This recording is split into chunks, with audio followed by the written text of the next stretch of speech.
आइए हम प्रार्थना करें आज के एक नए मैसेज के लिए जिसमें पूरा हमारा जीवन निर्भर करता है। हम प्रार्थना करेंगे उस सच्चे और जीवित परमेश्वर से जिसने हमें बनाया है और जो हमें पुकारता है और कहता है मेरे पास आओ, और वो हमें इस संसार की हर बुराई से अलग करना चाहता है, जो हमें एक अच्छी विश्वास योग्य जीवन देना चाहता है। तो आइए हम प्रार्थना करेंगे। धन्यवाद परमेश्वर का आज के दिन के लिए प्रभु जी। और प्रार्थना है, ये विनती है पिता परमेश्वर कि जितने भी लोग इस मैसेज को सुने प्रभु जी, वो अंत में एक निर्णय लेने पाए अपने जीवन का। खुदा, जीवन के दो रास्ते हैं प्रभु जी, एक चौड़ा रास्ता है और एक सकरा रास्ता है प्रभु जी। होने दे मेरे खुदा, वो अपने आप को गाइड करने पाए और अपने जीवन का सबसे बड़ा फैसला लेने पाए। सब कुछ आपके महान सामर्थ्य हाथों में सौंपते हैं। प्रार्थना विनती आपके महान सामर्थ्य और जीवित एकमात्र परमेश्वर के नाम से मांगते हैं, आमीन। जैसे कि एक वचन है इब्रानियों 11:6, उसमें लिखा है, और विश्वास के बिना तो परमेश्वर को प्रसन्न करना असंभव है। जब तक आपको किसी पर विश्वास नहीं होता, आप उससे प्रेम नहीं कर सकते, क्योंकि हर एक वह जो उसके पास आता है उसके लिए यह आवश्यकता है कि वह इस बात का विश्वास करे कि परमेश्वर का अस्तित्व है, और वे जो सच्चाई के साथ खोजते हैं वह उन्हें उसका प्रतिफल देता है। तो परमेश्वर का वचन ये कहता है कि जो जीवित परमेश्वर के पास आते हैं, सबसे पहले उनको ये विश्वास करना है कि परमेश्वर का अपना अस्तित्व है, और जो उनको खोजते हैं, उस जीवित परमेश्वर को जो खोजता है, वो उसका प्रतिफल उसको मिलता है। और वचन कहता है, जब तक आप विश्वास नहीं कर सकते, आप परमेश्वर से प्रेम नहीं कर सकते। तो आइए हम आगे देखेंगे वचन और क्या कहता है। यहाँ हम देखेंगे इब्रानियों 11:6 जो कहता है, जो परमेश्वर की खोज कर रहे हैं, सच्चे परमेश्वर की, जो सचमुच जिसने इस सृष्टि को रचा है, आपको और मुझको बनाया है, वो कैसा है। सबसे पहले परमेश्वर वो है जिसमें कोई कमी नहीं, जो परफेक्ट है अपने आप में। परमेश्वर वो है जो अपने आप में ही है, उसका कोई जन्म, उसकी कोई मृत्यु नहीं है। परमेश्वर वो है जो सीमित नहीं कहीं पर, वो एक जगह उसको हम बैठा नहीं सकते, वो अनंत है, हर जगह है, ऑलमाइटी है। वो परमेश्वर वो है जिसने हमें बनाया। जब हम देख सकते हैं वो देख सकता है, हम सुन सकते हैं वो सुनता है, हम निर्णय लेते हैं वो निर्णय लेता है। वो ओमनी प्रेजेंट है। उसने क्योंकि हमें अपने आप से थोड़ा ही कम बनाया है, और जो अपने लोगों में चलता फिरता है। ये परमेश्वर की वो खास बातें हैं जो उसको जताती है कि वो परमेश्वर, वो अपने आप में ही है। उसको कोई जन्म देने वाला नहीं, उसको कोई मारने वाला नहीं, उसका अंत नहीं है। वो एक जगह स्थिर नहीं, एक ही जगह सीमित नहीं है, उसे बांध नहीं सकती। वो ओमनी प्रेजेंट है, वो हर जगह वो है। जब आप उसे पुकारते हैं, वो आपके पास वहीं आ जाता है। अगर इस संसार के पूरी जनसंख्या अगर एक साथ भी उसे पुकारे, तो वो एक साथ उनके पास जाएगा। वो ऐसा सामर्थ्य है। लेकिन मैं आज आपको एक खास संदेश देना चाहती हूँ, और वो ये है, ये पृथ्वी सदा के लिए नहीं है। ये पृथ्वी उसने आपके और मेरे लिए सदा के लिए नहीं बनाई है। मैं पहले भी कुछ वचन शेयर कर चुकी हूँ, और जिसमें हमने बताया पृथ्वी का जीवन छोटा है। हमारी नज़र में एक साल परमेश्वर की नज़र में एक दिन की तरह है। वो उसकी करुणा है, उसकी दया है कि आज भी हम जीवित हैं और उसकी बनाई हुई पृथ्वी पे, सृष्टि में हम रह रहे हैं। लेकिन मैं आपको एक बात कहना चाहती हूँ, आज वो समय है जब हमें निर्णय लेना है कि आपको कहाँ जाना है, हेवन या हेल। दो ही रास्ते हैं, बाइबल बताती है। स्वर्ग और नर्क आपने भी सुना होगा। ऐसा कोई नहीं, सब जानते हैं। या तो आप स्वर्ग में जा सकते हैं या फिर आप नर्क में। वो आपका डिसीजन है, आप क्या चूज़ करते हैं। मैं सिर्फ इतना ही कहना चाहती हूँ कि जब अंत का समय आएगा, किसी के पास ये मौका नहीं होगा कि वो बहस कर सके, डिस्कस कर सके कौन है परमेश्वर। जो परमेश्वर है वो अपने आप को जाहिर करेगा, और आपको आज ही चुनना है उस वक्त आप कहाँ जाना चाहते हैं, उस नर्क के आग के कुंड में या परमेश्वर के बनाए हुए नई सृष्टि में। वो जो कहता है कि मैं तुम्हारे लिए, परमेश्वर इतना सामर्थ्य, वो चाहे तो आपके लिए हजारों नई पृथ्वी वो खड़ी कर सकता है, ऐसे ही हवा में टांग सकता है। उसके लिए एक पृथ्वी बनाना कोई बहुत बड़ी बात नहीं है, वो तो सबसे ऊपर है। लेकिन बात यह है कि क्या आप उस परमेश्वर को जानते हैं? क्या आप उस परमेश्वर के बारे में जानते हैं? वो कहाँ से आया है और कहाँ गया है? वो कैसा दिखता है? वो क्या कहता है? जो वो कहता है क्या उसने किया है? अगर आप सच्चे परमेश्वर को ढूंढना चाहते हैं तो आप आज ही से ढूंढिए, क्योंकि मौका आपको बार बार नहीं मिलेगा। अगर आज दुनिया का अंत हो जाएगा तो आपके पास वो मौका नहीं, लेकिन आज जब तक ये जीवन है, सांसें चल रही है, आपके पास मौका है कि आप उस परमेश्वर को ढूंढ सकें जो कहता है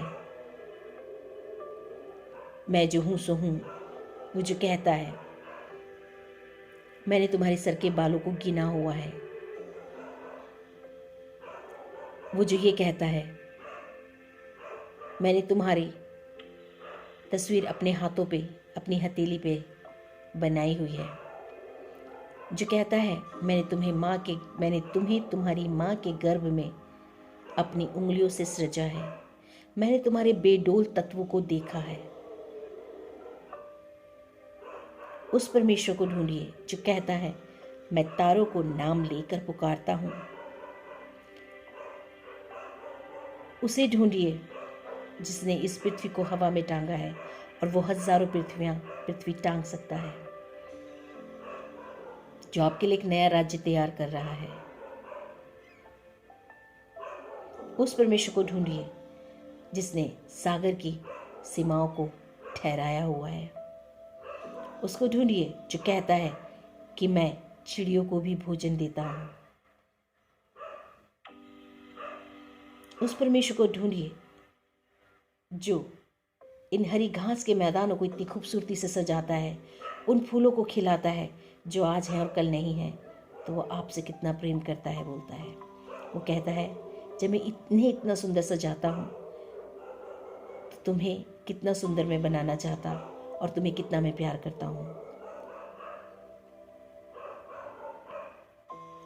उस परमेश्वर को ढूंढिए जो तुम्हें मृत्यु से उठाकर अनंत जीवन में लेकर जाएगा, जिसने सारे प्रॉमिसेस किए हैं आपको बनाने के बाद आपके लिए। उसकी योजना थी आपके लिए। उसने इस पृथ्वी को रचने से पहले ही आपकी कल्पना अपने हृदय में की थी। तभी उसने आपके सांस लेने के लिए ऑक्सीजन को इस पृथ्वी पे छोड़ा है। तभी उसने इतनी तरंगों को छोड़ा कि आज आप एक स्थान से दूसरे स्थान तक बात कर सकते हैं एक दूसरे से, जिससे आप प्रेम करते हैं।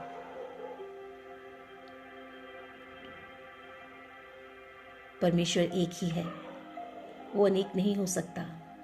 जैसे आप एक हैं, ऐसे ही परमेश्वर भी सिर्फ एक ही है। मुझे और आपको बनाने वाला, सृष्टि को बनाने वाला, प्रतिदिन अपनी नई दया और करुणा हम पर करने वाला, एक नया दिन देने वाला। जब हम उसे जानते थे वो तभी भी हमें रोटी देता था, उसका वचन कहता है। और आज अगर हम उसे जानते हैं वो तभी भी हमें देता है। जब हम पाप में गिरे थे तभी भी हमें संभाल रहा था।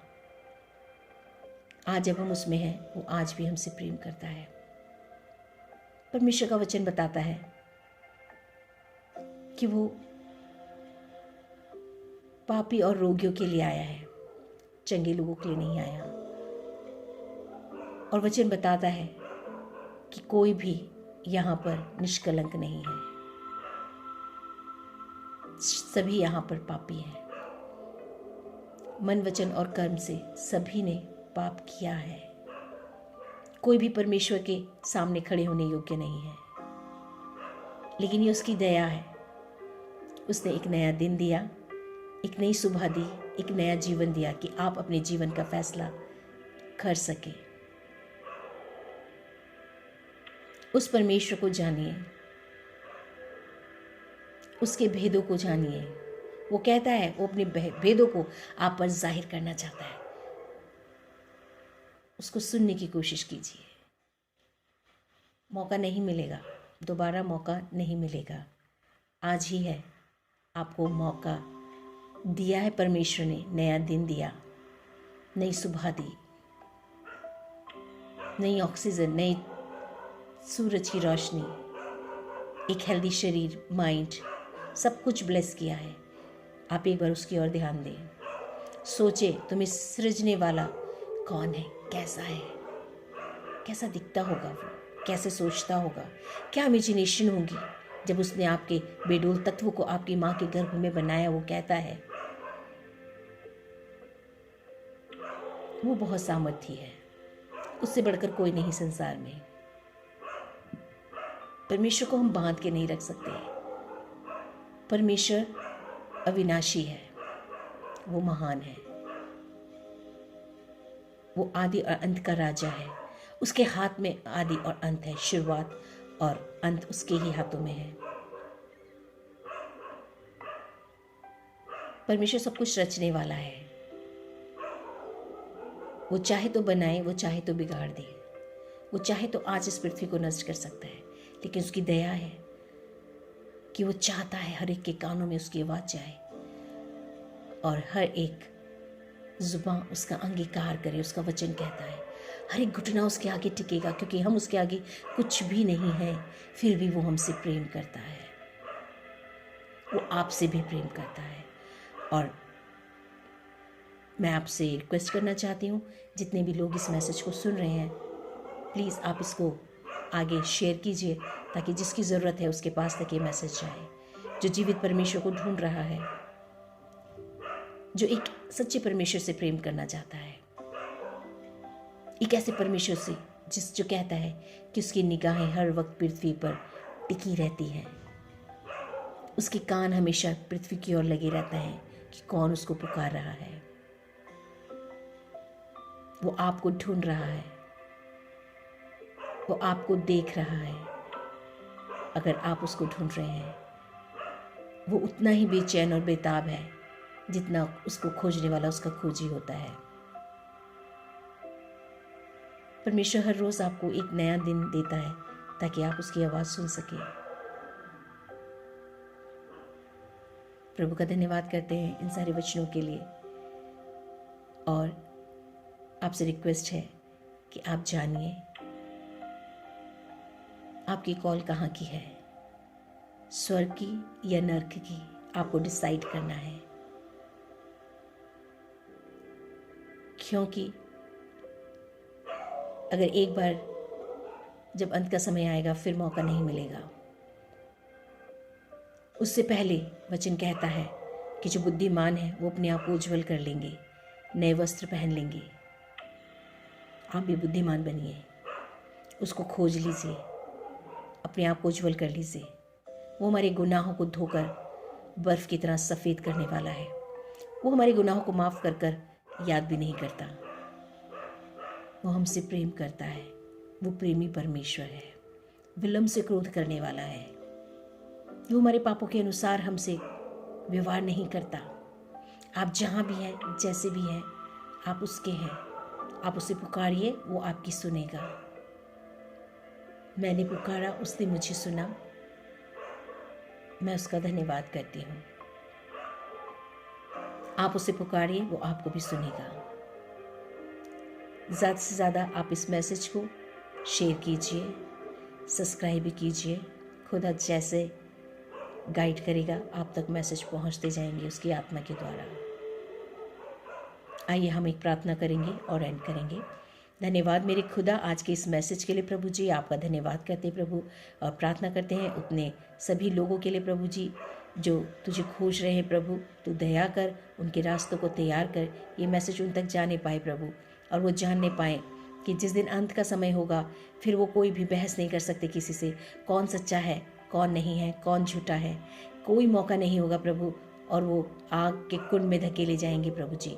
और तू किसी को भी नहीं चाहता कि कोई भी उस आग के कुंड में जाए, क्योंकि आपने हमें बनाया, एक फ्री विल दी है आपने, हमारी इच्छा हमें दी है कि हम तेरे रास्ते को चुने या हम उस भीड़ के रास्ते को चुन ले जहाँ सब चले जा रहे हैं।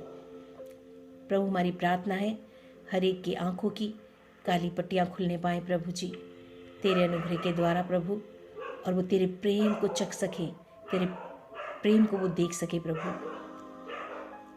और उनका जीवन बचाया जाए। जैसे तूने हमें चुना वैसे ही तू सबको चुन ले प्रभु। तू अपनी एक एक भेड़ से प्रेम करने वाला परमेश्वर है, तेरा वचन बताता है प्रभु। तू किसी को भी छोड़ना नहीं चाहता। तेरा धन्यवाद हो। सारी प्रार्थना विनती यीशु नासरी के नाम से मांगते हैं, आमीन।